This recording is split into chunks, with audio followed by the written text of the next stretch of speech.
Hello, everyone, and welcome to our Fay Wray Tribute Weekend. I am your host, Kevin L. Powers. I'm also a festival director and program director of Something Wicked Film Festival and Events.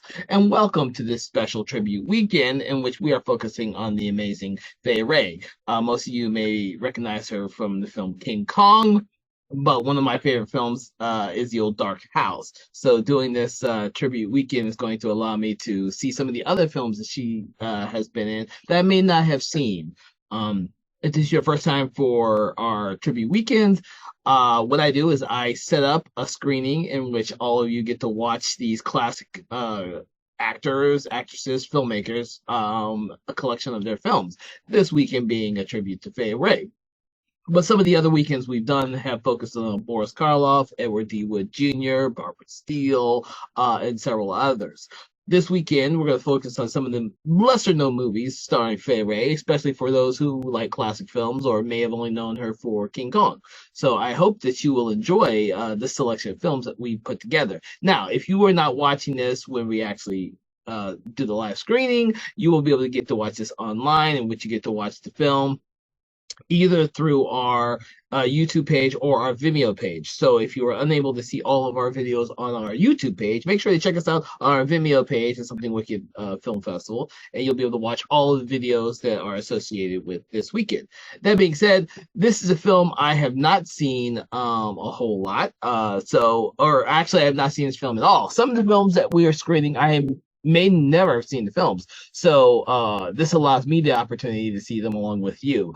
Fay Wray, having been one of the people that were doing this tribute weekend series on, I have not seen a lot of these films before. I have curated a selection of films that I am watching for the very first time. So while you're watching this, you will not see me interject any of my own personal opinions that often because I have not seen the films myself.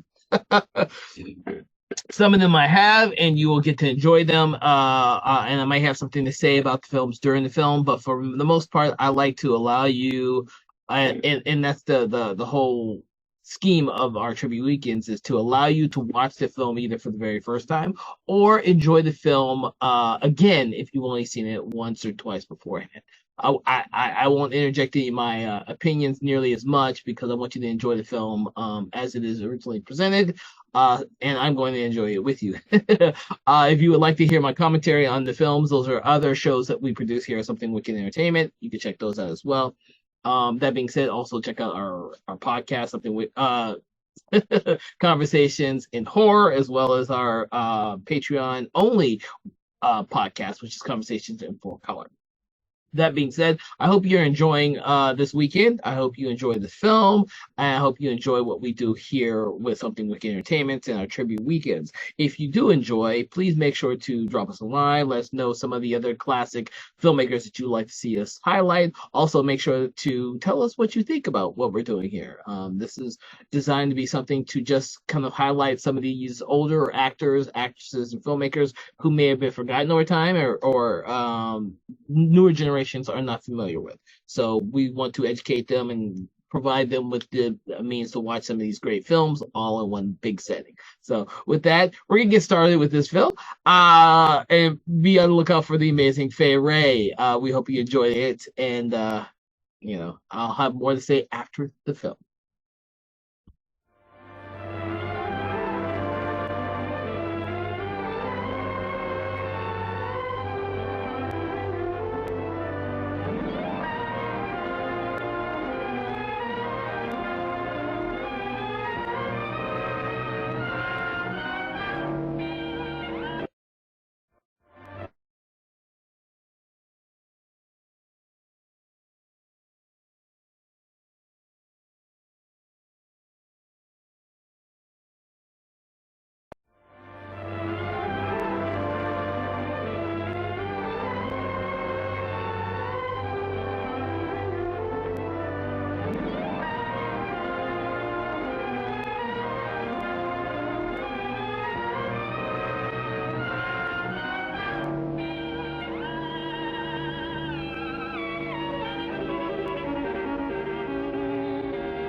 Splendid. That's much better, dear, but you ought to spend a little more time on that passage. So I can't practice any more today, Mom. Gotta go to the doctor's place. What do you want done today, sir? Well, let me see. I think the head needs clipping. Well, I did that day before yesterday. Well, we might give it a polish. You know, spiccato with no stops. Okay. Let's have a look at that forehead. It's coming along all right. Guess I'll have to make a rule. No more walking on picket fences. Yeah, or else buy him a football helmet.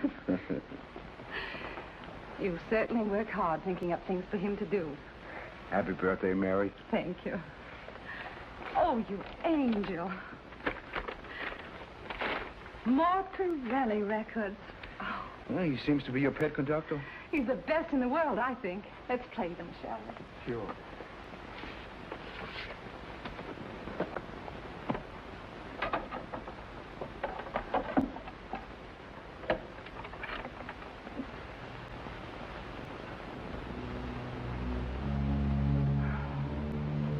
No one can inspire an orchestra the way he can. Sweet of you. But you shouldn't spend money on me like this. Oh, don't be silly. There ought to be a half a dozen men spending money on you. I wish you'd throw this thing away and give some other man a chance. Am I by any chance getting a proposal? I wish you were, but I'm too old, worse luck. Oh, but seriously, Mary, you ought to have a man to look after you. Perhaps I will someday if I ever find a man as fascinating as John. Handsome fellow in those days, wasn't he? That was taken in Paris a week after we met. And signed with all my love. A fast worker, wasn't he? Mm-hmm. Whirlwind courtship, whirlwind marriage, and 12 years of repentance. But you never stopped loving him. No. I don't know why it is that women always seem to cherish the men who've been unfaithful to them. I'm not sure now that he was. It was such a shock to me at the time. I was very young and idealistic. And impulsive. Oh, dreadfully. And before I had time to think, I'd run away to America, divorced, and hidden away here. And then discovered I was going to have Billy. Well, if a woman is going to walk out on a man like that, at least she ought to forget him. A woman doesn't forget a man like John Pierce. And if you ask me, a man doesn't forget a woman like Mary Stanley. I hope for his sake that's not true.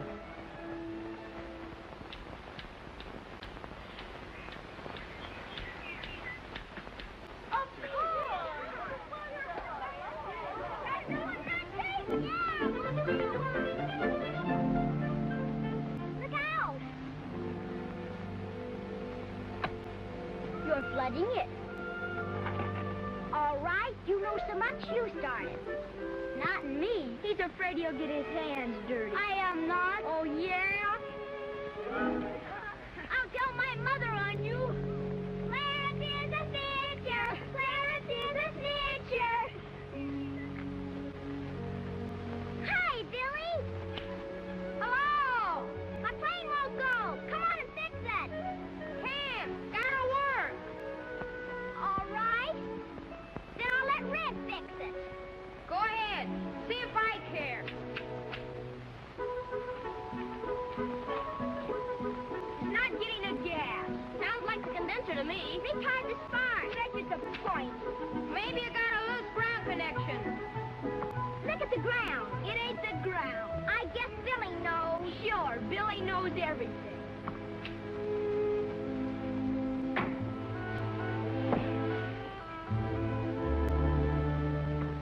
Give me that.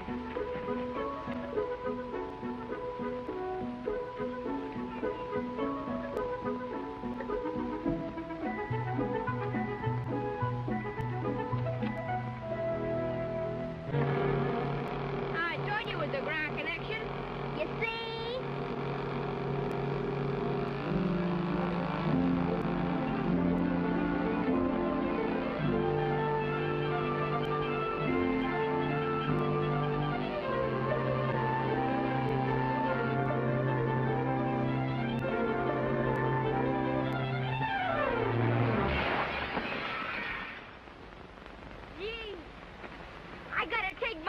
music lesson.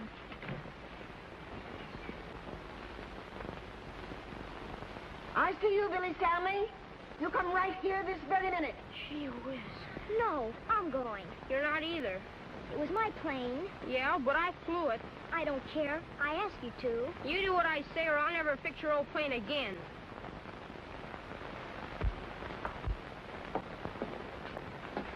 Now, see here, young man. I've had enough of this.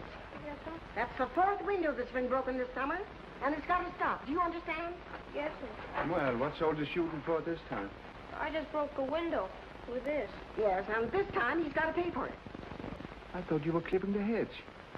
I was, but I stopped. For just a minute. I just wonder if you weren't taking in a little too much territory. Huh?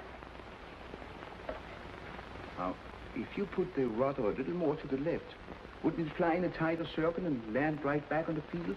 Gee, that's right.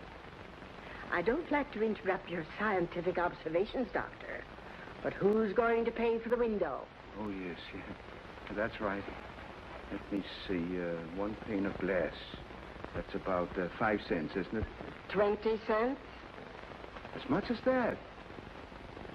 Well, of course, we'll have to take it out of Billy's wages at the rate of about 5 cents a week.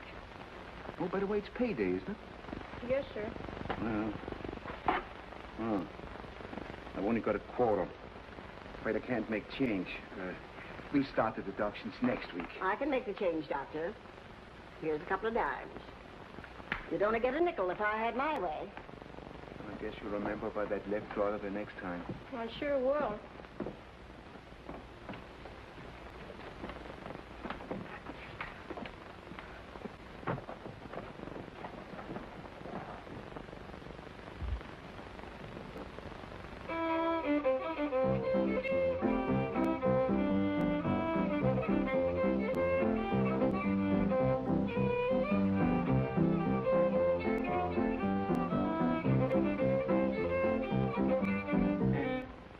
Mrs. Stanley. Well, Johnny, I got all the notes right, didn't I? letter perfect. But there's a great deal more to music than just striking the right notes. Why are you always in such a hurry? Well, I got to play football. Johnny, why do you go on taking music lessons? Because my pop says I got to be an orchestra leader like Kay Kaiser. He says they make good money. Better than a truck driver, even. But you'd much rather be a truck driver, wouldn't you? Honestly. Sure. Who wouldn't? One of them big diesels. Then I wish you'd tell your father that I can't go on taking his money. Because you'll never make a violinist, much less an orchestra leader. Do you mean that, Mrs. Stanley? I regret to say I do. Gee, that's super!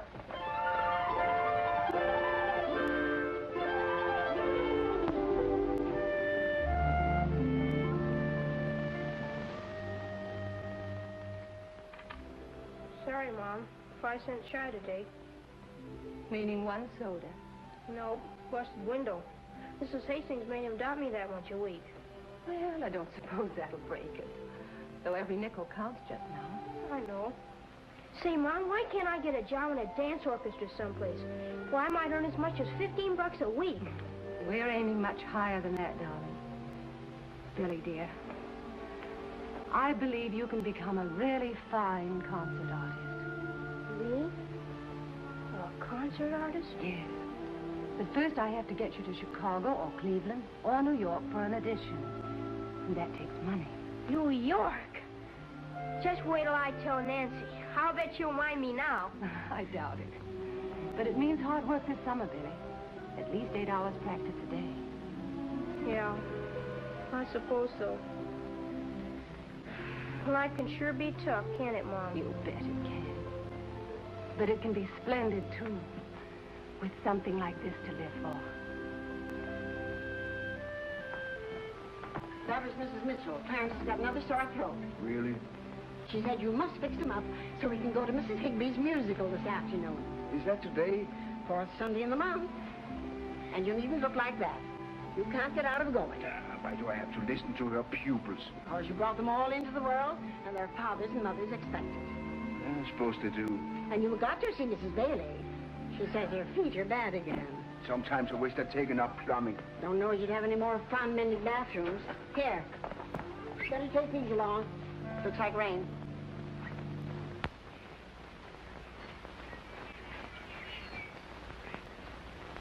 We'll have a bed just like that. Just like Marie Antoinette. No, that's too fancy. It is not. I wouldn't have a thing like that in my room. Look here, Billy Stanley. You've got to let the woman furnish the house or our engagement is off. Well, I guess if the man earns the money, he ought to have some say. He ought not. Well, I heard Dr. Christian say the man ought to wear the pants in the family. Yeah? Well, Dr. Christian is old-fashioned. We've got equal rights for women. Haven't you ever heard of the 19th Amendment?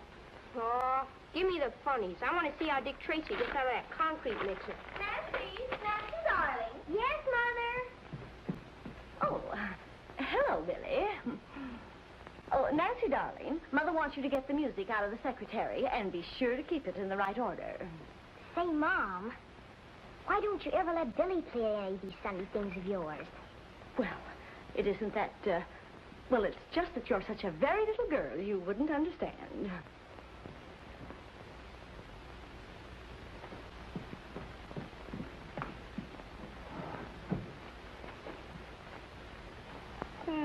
Snitcher Clarence is going to play this on his sax. I bet that'll be good. Well, they even got Clarence in the funny papers. Give me that.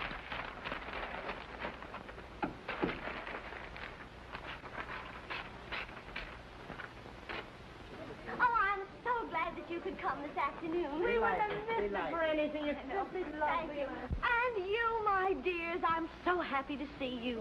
And darling Clarence, how does your throat feel? Oh, it's all right now. My dear Mrs. Higbee, what do you think Dr. Christian prescribed for Clarence's sore throat? Dirt. Oh, hello, Dr. Christian. I'm so happy to see you here. And my dear Mrs. Stanley, I'm afraid you may not consider my little concert up to your critical standards. But in the matter of music, we hope that quantity will make up for quality. I'm sure it will.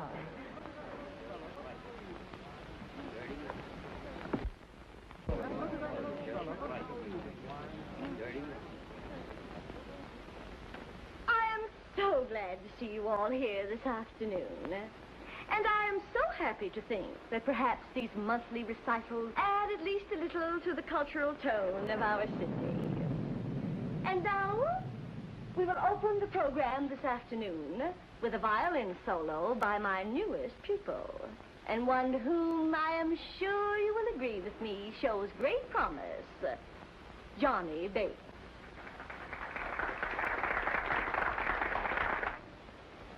I thought Johnny was one of your pupils. He was. Why did he leave you? I advised him to give up music.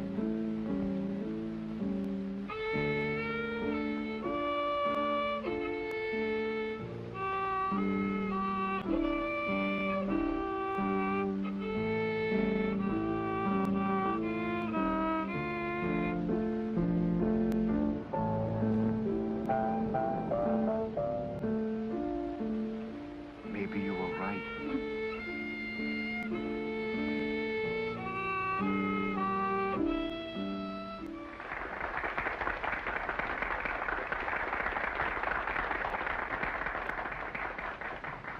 And friends, if you will pardon me for saying so, we now come to the pièce de résistance of our little soirée.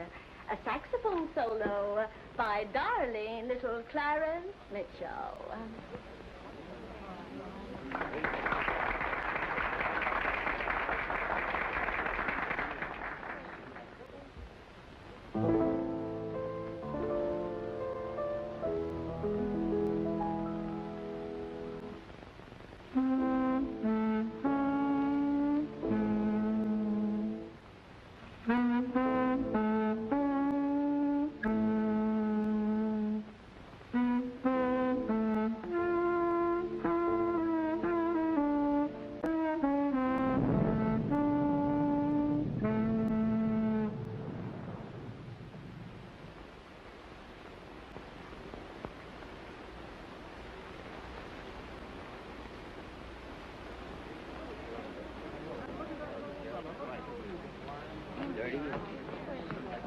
Well, of all things.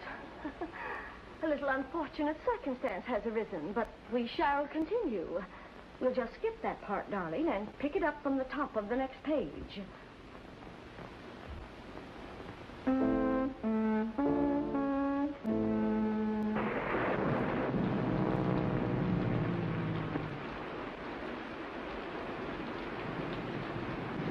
$15.2, 4, and a pair of 6. My crib.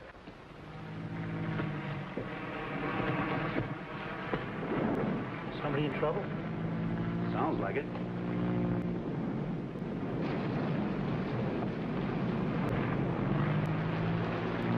You'll need more field than that. Better call Dr. Christian. Where? The landing field. All right, I'll call him right away. Landing field? I'll go right out.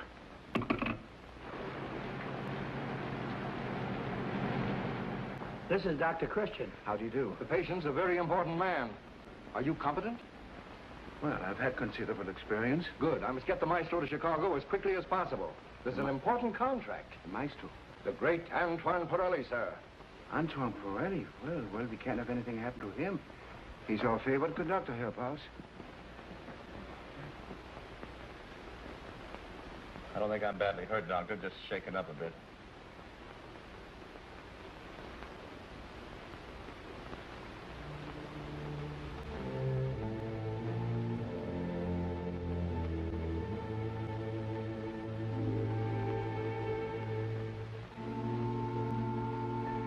Can you sit up a minute? Oh, sure.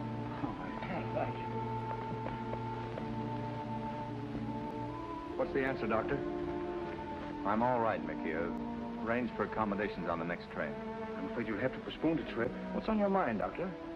Well, I don't think there's anything serious, but I'd like to keep him under observation for a day or so.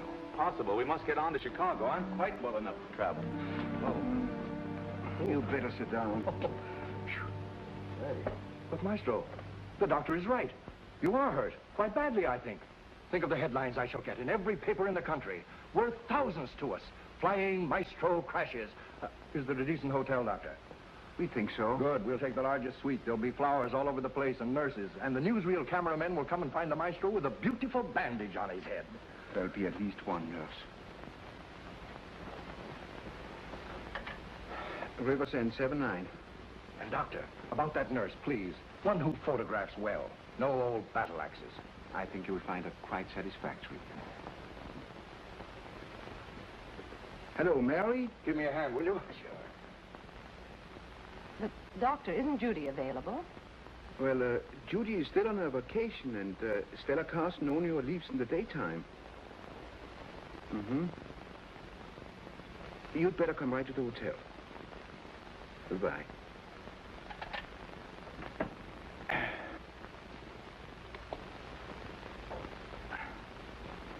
This will make you sleep. Thank you, Doctor. And when you wake up, I think you're going to feel very much better. Hello, Gladys. This is Mickey. I'm speaking from a little bird called River's End. I'm sorry to say we've had a slight accident. No, not bad, but there's a horse and buggy doctor here who sent Antoine to bed for a couple of days. Well, if Antoine is hurt, I'm coming at once. Oh, it's nothing serious. But I just called to warn you not to believe anything you read in the papers. It's just a little ballyhoo. And tell your father and the broadcasting people that we'll be a couple of days late for rehearsal. Hello, Mary. Hello. I hope you're feeling quite fit. Of course. What is it, Doctor? Slight concussion. He's sleeping under a sedative now.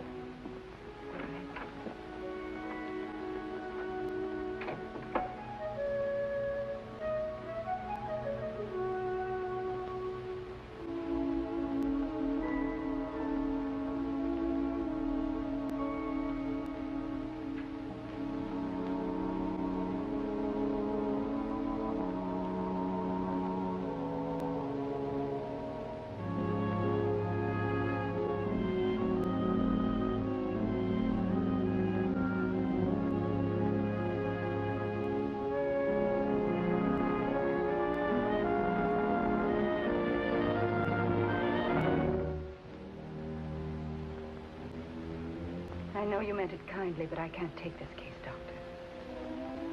Why not? Don't you see it? It's Billy. John must have 1,000 other interests by this time. I don't know how he feels about me now. You can't marry unless you try to find out. But he'd find out about Billy. That's one secret I couldn't keep him. And then he could take him away. No court would do that after all these years. I know, but Billy's musical career, John could sponsor it. He's got the power and the money to do it. I couldn't stop him once he found out. And then I might lose my son. Listen, Mary. I can't let you throw this chance away. For your sake or for Billy's. You did a foolish thing once in Paris. Perhaps now you could right that wrong. I can't risk it. I can't. Aren't you thinking only of yourself? I'll find some other way to get Billy started. Some way that will let me keep him. Perhaps you can. But a man like Pirelli has a right to know his own son. Think how much it would mean to Pirelli to give the world a son with such talent. And think how much faster and further Billy could go with his father behind him. You can't consider only yourself now. You know you can't. But don't you see? Billy means so much to me. He's all I have. You kept a secret well about John Pearson, Antoine Pirelli. Even from Billy and from me. You can keep the secret about Billy from his father until you're sure that it's safe for you to tell. And if he still loves you, think what you might be throwing away.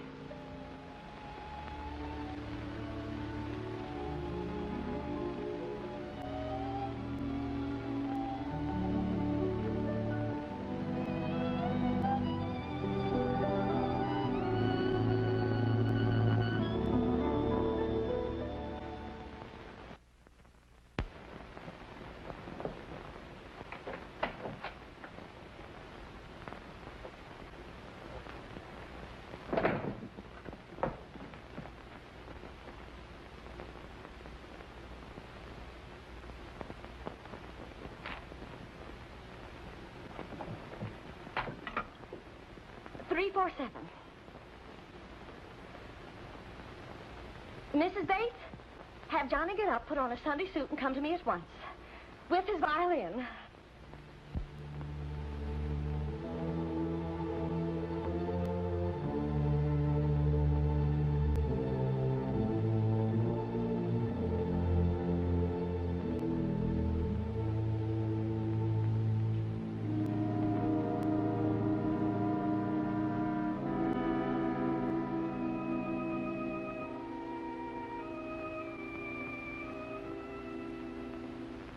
Good morning, nurse. Pardon me.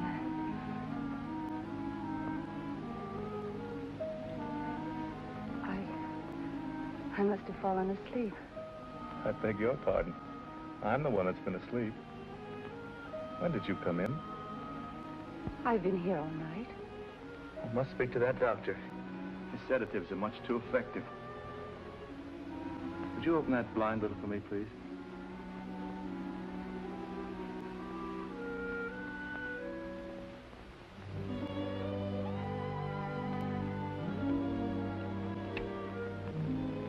You're just as beautiful as ever. And you haven't changed a bit. Ironical, isn't it? Looking back now. We were so young. I was so... Impulsive. Well, after all, you did divorce me by publication. You didn't even give me a chance to defend myself. But I suppose I deserved it. Perhaps you'd better relax now.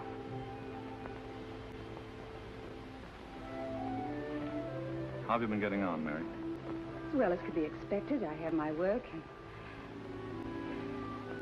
I find a certain amount of happiness in it. Good morning. Good morning, Doctor. I brought Miss Carson to relieve Mary. And by the look of things, it's about time. The patient looks better than the nurse this morning. Then we have the nurse to thank for it. You better go home and get some rest, Mary. Am I well enough to have visitors today? I think so. Might even take that bandage off today. Dr. Christian, I'm not very familiar with the ethics of medicine, but is there anything in the code to prevent a nurse who is off duty from returning to the sick room as a visitor? Well, in certain cases, I prescribe it. You will come back soon? Yes, John.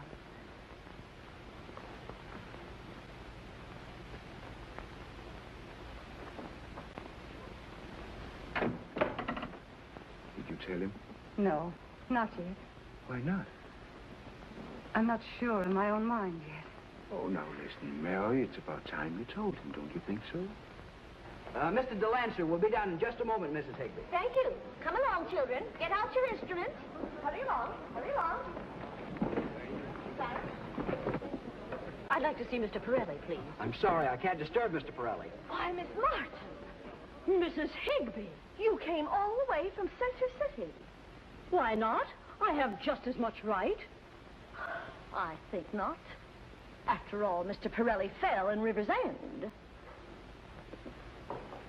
So these are the little musical aspirants, eh? Are you Mr. Delancey? Yes, I have the honor to serve the maestro as business manager. Then you can arrange an audition. Yes, an audition?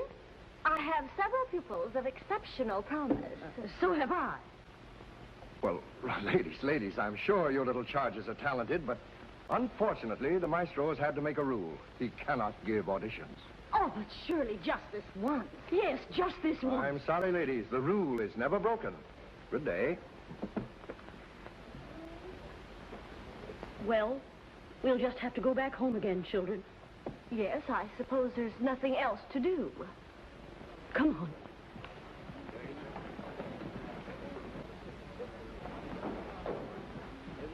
No, Johnny. No.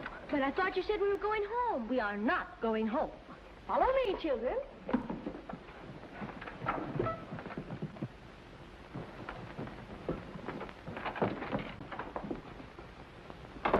Mary Stanley, how like you to push your way in there. Push my way in. If he's agreed to give Billy an audition, I shall most certainly see that he hears my pupils, too. There's been no mention of an audition. Mr. Pirelli is ill, and I'm the nurse. I always said I should take up nursing. Now, children, this is the little piece that we all rehearsed together. Now, you may not know all of the notes so well, but we'll do the best we can. 1, 2, 3, begin.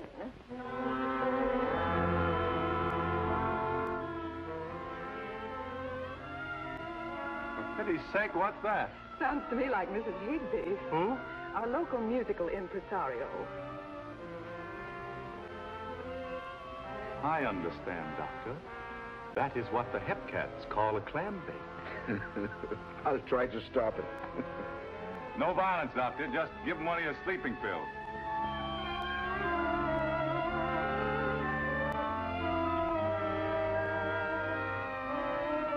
Is he listening? Yes, intently. Does he want us to go inside? No, I couldn't allow it. You see, Mr. Pirelli has been quite ill. I wanted to rest. But it would only take a minute. I'm sorry, Mrs. Higby, but I must insist. Unless you leave at once, I cannot answer for the consequences. All right, children. I guess we will go home. Well, you can at least tell your parents that you've been hurt by the great Anton Pirelli. Of course! Come on, children. Come along. It was fine.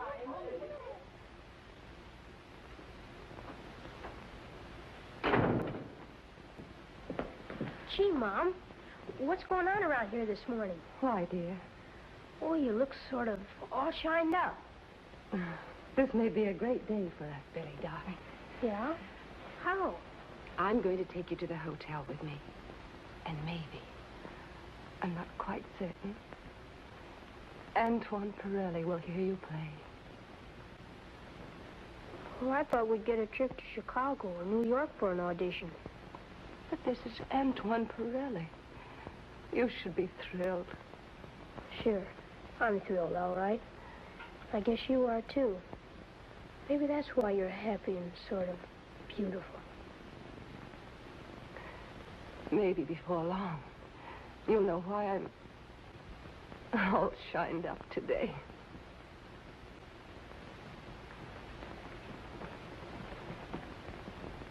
Now, you wait here, Billy, until I call you. Okay, Mom. And wish me luck, darling. So very much depends on these next few minutes. All right. I'll keep my fingers crossed.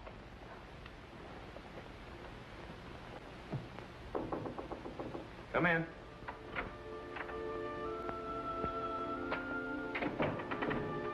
You were a long time. Not long for a woman, John. Oh, Mary, it's good to hear your voice again. Is it?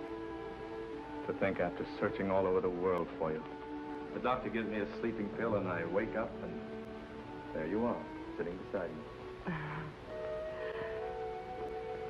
This morning you told me you were not quite happy. Mary, darling, I haven't known a single happy hour. Not really happy since you left me. I believe you, John. John, I have a favor to ask you. You name it.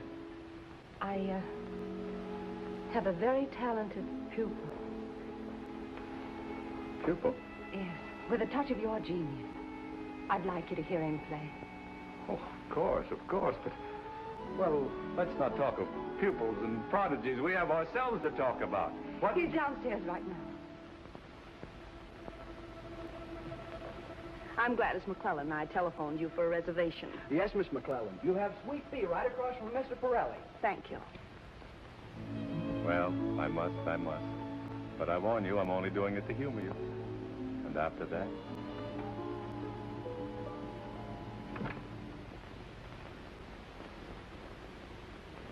Darling, I see you're not too badly hurt. Nothing serious? That's the moment I got your call, and evidently I arrived just in time. Gladys, this is Mary. How do you do, my dear? Antoine is so devastating, isn't he? And a past master in the old continental custom of kissing the hand. But you mustn't take him too seriously. I've suspected him of having a number of these little excursions since we've met. But I'm going to marry the man in 2 weeks. So I think it's time he called a halt. And now, I'll take charge if you don't mind. I think I'll be much more soothing than a new and pretty face, won't I, darling? He's such a susceptible old pet. Wait, Mary. I think you deserve an explanation. Why, of course. But not now, darling. You're much too ill. And besides, I'm sure that this lady and I understand each other perfectly. I'll call you later, Mary.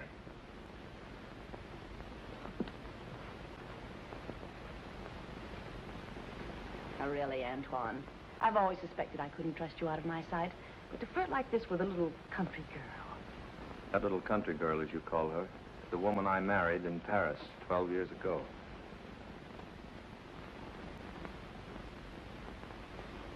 Darling, how very romantic. Did you tumble out of the sky by mental telepathy to find her here? This is no matter for amusement. I see. But, Antoine, pull yourself together. After all, you've become an important public figure, and for you to be thinking of a woman like that, why, she'd hardly grace your dinner table. Listen, darling, I know how upsetting it must be, but you've got your career to think of. And I think I deserve some consideration. Please, Gladys, I know all that. I'm terribly sorry. Then for my sake, let's get on to Chicago. You'll probably feel differently in a day or two, and if you don't... Please, I'm much too confused. Later on, if you don't mind. Did it work? You mean he isn't going to give us an audition? No, dear. We're going home. Never mind, Mom. We'll save up our money and have that audition in New York. Yes, dear. Of course we will. You know, I'm not giving Antoine up without a rattling good fight. I'm getting the 8-ounce gloves out myself. Well, it's your next move. You won't talk to me. You leave it to me, my dear. I haven't handled him 12 years for nothing. I know all the angles. You better pick a good one. Good morning, Maestro. Gladys told me you were better. Yeah, I'm all right, Mickey. Excellent, excellent. Now we'll miss only one day of rehearsal. I phoned for accommodations on the next train. Well, you can cancel them. What? I suppose Gladys also told you about Mary. Yes. It must have been sort of a shock. Old memories and all that. But a lot of champagne has flowed under the bridge, Maestro. And it's no good turning back. Besides, we're good businessmen. We can't jeopardize our contract. Can't you think of anything besides business and contract? Sure, but this is a chance of a lifetime. $200,000. I don't care if it's $2 million. I promised Mary I'd listen to one of her pupils play the violin. An audition? Well, I thought we settled that sort of thing years ago. Why, only this morning I chased 20 child prodigies out of the hotel lobby. Don't you understand, Mickey? This concerns Mary. I promised her. So, you promised to hear a kid play the fiddle. Well, what's that compared to your other obligations? What about me? What about Gladys? You promised to marry her. That, I think, is something that concerns Gladys and me. Most important of all is that I promised myself something 12 years ago in Paris. This, after all I've done for you. Oh, for heaven's sake, Mickey, don't start that again. Well, look what you are today. And look what you were when I found you in Paris. Plain John Pierce. A genius starving in an attic. Oh, cut it, will you, please? No, I won't. I invented Antoine Pirelli. I put you over on the American public. I made you headline stuff all over the world, and this is the way you repay me. No good, Mickey. If you had anything but a money bag for a heart, you'd understand. Now, if you don't mind, take the layer, will you? That's done it. This is the end. To think of the once great Michael J. Delancey playing second fiddle to a small-town music teacher.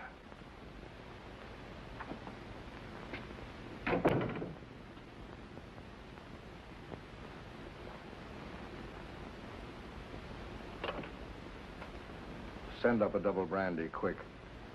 Make it 2. Make it 2. I'd like to talk to Mrs. John Pierce. You got the number for me, please. Oh, there's no Mrs. John Pierce in the directory, sir. Really? But she lives here. She came here on my case last night. Oh, that was Mrs. Stanley, sir. Mrs. Stanley?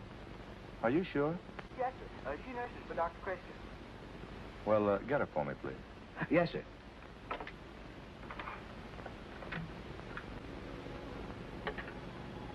Hello? Hello. Is this Mrs. Stanley's residence? Yes, sir, this is Mrs. Stanley's house. May I speak with her, please? Well, I'm sorry, sir, but my mother isn't here just now. Did you say your mother? Yes, sir, Mrs. Stanley is my mother, but she's gone out of town. Oh, I see. Thank you.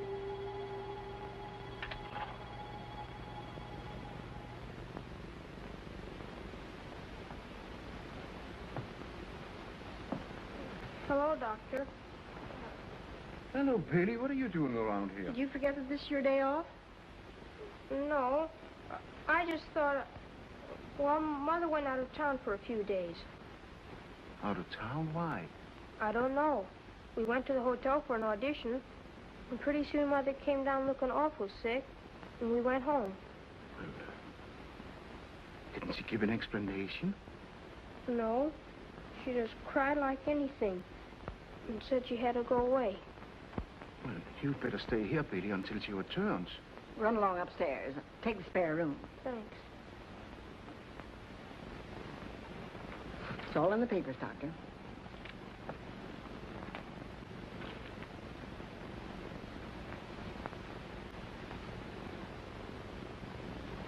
I can't understand it. If you'd seen him with Mary just now... Well, from what I hear, this Gladys McClellan usually gets what she wants. Operator, give me the hotel. I want to speak to Mr. Pirelli, please. I see. Thank you. It checked out. She called. Thought so. Well, I guess that finishes that.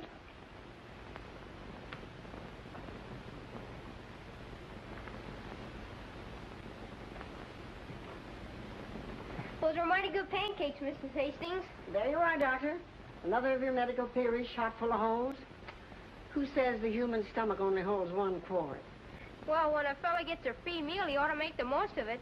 That's right, Billy. Yoo-hoo, Billy! Sounds like Nancy. Yeah. Better hurry. Women hate to be kept waiting. You bet they do. I know. You better prescribe for yourself this morning. You didn't eat a thing. It's no use, Doctor. In spite of all your knowledge and medical research, you'll never know why a woman acts the way she does when she's in love. I don't know what Mary was thinking about. Thinking? Women don't think. They feel. They haven't got any brains. Just a few assorted emotions. And only about 3 of those. The strongest being to protect her young. That's number 1. I suppose she thought it was the decent thing to do, to walk out like that. Decent? When is a woman ever decent when she wants to fight for a man? That's emotion number 2. Not much fighting, Mary. When the other woman showed up in the scene... Other woman? There's always another woman. That's when the fight really gets going. That's number 3. Oh, no, Doctor. A man will never realize what makes the wheels go round in a woman until he's married to one and gets it beaten into his head with a rolling pin. Then he says he's misunderstood.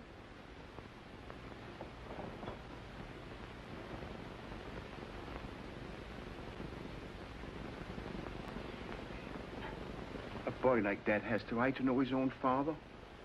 And a man like John Pierce has the right to know he has a son. Well, why don't you stop worrying and do something about it? You're Billy's godfather. So I am. How much money have I got in the bank? Oh, about $136. And we need it all for bills. It's not going to be used for bills. Well, what are you going to do? Gamble. For big stakes. Billy. Billy. Go home and put your Sunday suit on. We're going to Chicago. Chicago? Me too? No, dear, not this time. Maybe we'll bring you a present. What would you like? A new slingshot. Run home and pack a bag. Know how? Of course he doesn't. I'll have to do it for him. Come on, you.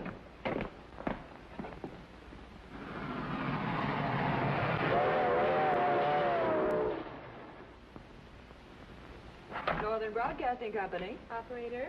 Just a moment, I'll Music see. library, 1 moment. But my daughter has the most marvelous voice. She can sing high C. High C, dear. No, not here. Madam, I told you that auditions are Wednesdays and Fridays only, and never in the lobby. Very well. I shall take Irma to the Excelsior Broadcasting Company. Sure you, madam. That is our law. Auditions Wednesdays and Fridays only. We are not here for an ordinary audition. We wish to speak to Mr. Pirelli. Signor Pirelli, rehearsal 5th floor. Thank you. Oh, you can't see him. No one is allowed in the rehearsal room except staff and sponsors. Oh, but this is urgent. We've come a long way. Sorry, sir, but we don't violate the rules for anyone.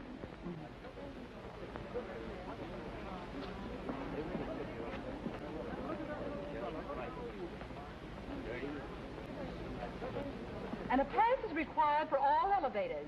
And the stairway doors are locked on all landings. A complete tour of the Northern Broadcasting Company for 40 cents.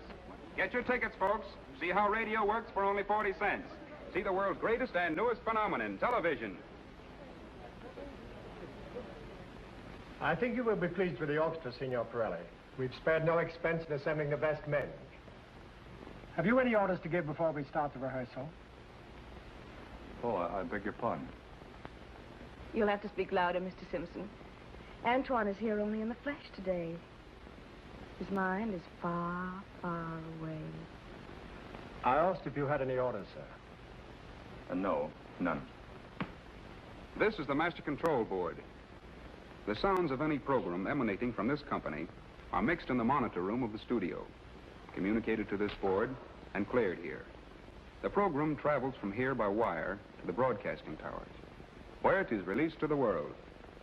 And this is the artist corridor with dressing rooms on either side. Here the great ones of radio and screen relax. Oh, if Clark Gable should come out, I'd just faint. Or Carol Lombard. Shirley Temple for my dough. It's a good thing Nancy isn't here. You better. She'd sock me in the eye. This way, please. Do we have to go now? Can't we wait till some of the stars come out? They rarely come out before sundown. May I present Mr. Mortimer Effington, who will give you a practical demonstration of a few sound effects used in radio broadcasting. Ladies and gentlemen, most common among sound effects is the opening and closing of a door. Now, this is one effect that is utterly impossible to fake in any manner, shape, or form. Now, when you hear a door opening and closing on a radio program, you can rest assured it is a door. Door opening, door closing. And now the sound effect of soldiers marching. Now, you see, as the soldiers march, we have a little carousel of so they come in the sound effects to bring all the types of sound we spaded, as it'll be. Formerly, we only had 2 rows of pegs, then we added 1 more row, you know, since conscription. Now we have the horse's hoofs. This is a calibrated painted. Now watch the capsule. That's the gallop of the horse when he created forces. Now the milkman early in the morning brings in the milk to celebrate. Of course, the horse, you hear him, he says, open the window where you are, place some paint. It's a calibrate. And now the most difficult of all sound effects to achieve, the opening and closing of elevator doors.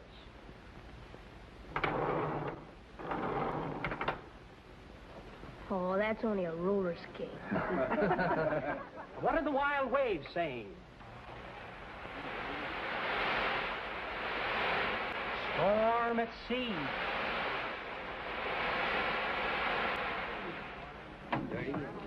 Now that effect is achieved by BB shots and a drum head. That's why we search all little boys and make them check their air rifles at the front door. You understand that all sounds are not created manually. You have to go and see the parts of the phonograph records, and we just calibrate a device. Now the airplane zooming and zooming. Must be something wrong with the category. Now, if you want a battle scene, all you got to do is save the photo and put it right in the case of space. It's all three devices on the whole of needles and puts all the sound effects today to me. So far into the night. And this little instrument, the champagne cork popping. Why be a cheapskate? Let's throw a party.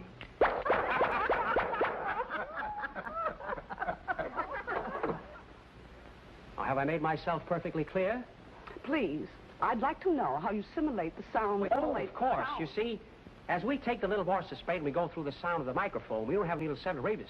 We just came forward rice, bringing the cat to Boston all the way through sport. The cat trade with fine sea has to go through the whole weeks, and the sound effects coming back to the board through the face. Here, ladies and gentlemen, we have a television broadcasting camera. In that room is the receiving set. Now, if you will just step in there, we will give you a practical demonstration. If someone, young man, yes? Would you like to go home and say that your voice and picture had been broadcast by television? Boy, that'd be keen. And step this way. Do your stuff, Betty.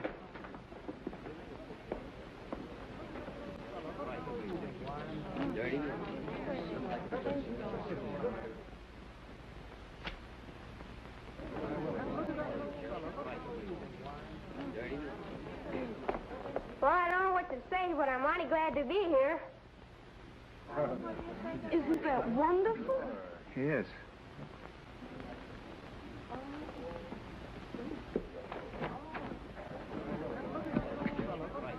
Well, I don't see anything.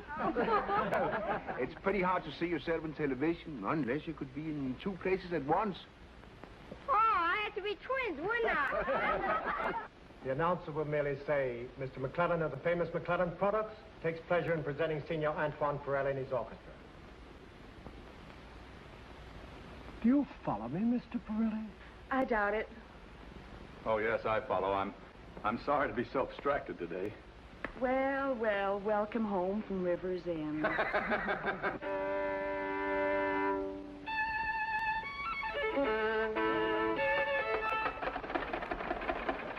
Weingarten, I'm in luck to have you with me. It's a great privilege, senor. Hush your idle, my dear fellow. It's a long time since we played together. Not since our fighting days. That's right.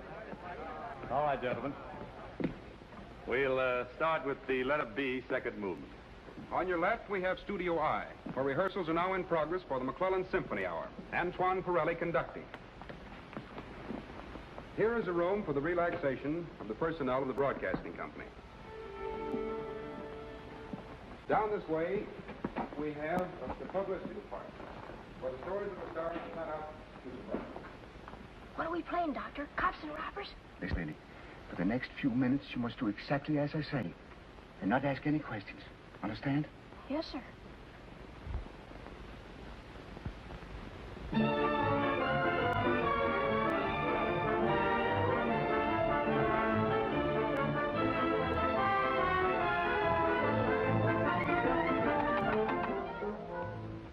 Let's try it again, gentlemen. This time, just a little lighter on the staccato. All right? Better be. You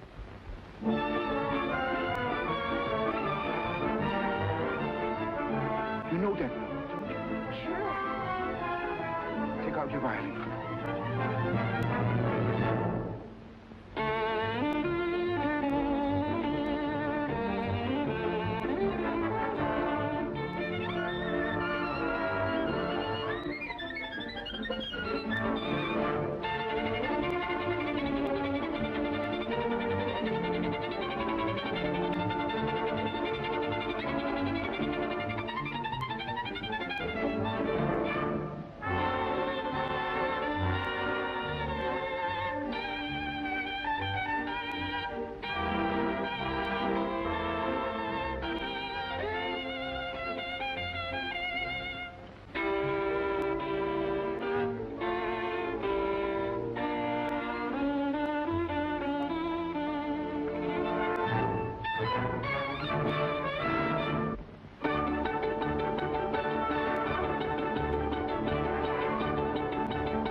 Where did you learn to play that passage like that, my boy?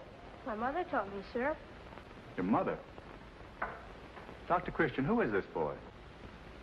Mary's favorite pupil. The one you were to listen to. What's your name, son? Louis Stanley, sir.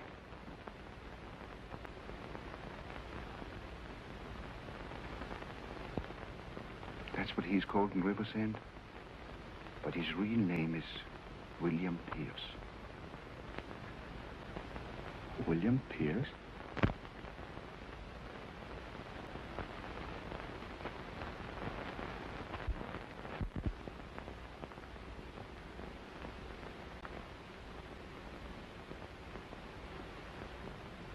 You play well, my boy. Memories die hard, don't they, Antoine? What do you want me to do, Gladys? There's only one thing for you to do. I'll do the rest. You know, I might be able and capable of coping with her. But a son, that's too much for me. So I'll bow out. You're being splendid about this. No. No, I'm not really, dear. I couldn't marry you and have those memories coming between us. Every time you took me in your arms, I'd know that you were thinking of her. Gee, Doctor, it's all kind of mixed up. No, it's been a little mixed up for me, too, but it'll all be straightened out now. Oh, I don't know. How do you talk to a guy when you've just found out he's your father? What'll I call him? I wouldn't worry about that. I'd just say, well, just whatever you feel. I know. I'll just say, how do you do, Father? No, that's too stiff and formal-like. Hello, Daddy. No, that's sappy. Hiya, Dad. See, that sounds pretty good. Sounds pretty good to me. Hello, son. Hiya, Pop. Dr. Christian, hadn't you better take Billy to my hotel and after lunch tomorrow, take him out to the ballpark to see the White Sox play. Would you like that, son? Boy, that'd be super. And say, maybe you better get a couple of suits of clothes. Dr. Christian will help you pick them out. And a dinner coat. Gee, you mean one of those with a hard-boiled shirt? Sure. If you're going to hang around this Mickey guy, you got to get used to a stuffed shirt. But, Maestro, please, the rehearsal. Now, look, Mickey, I'm tired of being a puppet. You've pulled the strings long enough. From now on, I'm going to stand on my own hind legs and cast a shadow. I've got some unfinished business to attend to, but I'll be back in time for the broadcast, and that's all you need to know. How's that, son? That's telling him, Pop. Oh, Dr. Christian, take good care of my boy. I always have.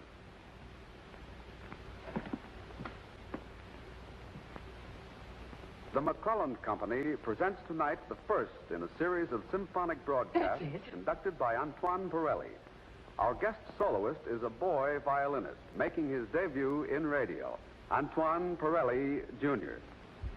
He will play the arrangement of the Brahms Hungarian dances made famous by his proud parent, Antoine Pirelli, Sr.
Billy was a genius. And Johnny, tell your father I can make you a genius too. With a few extra lessons.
Well, I hope you've enjoyed that presentation of Melody for Three from 1941 with Fay Wray.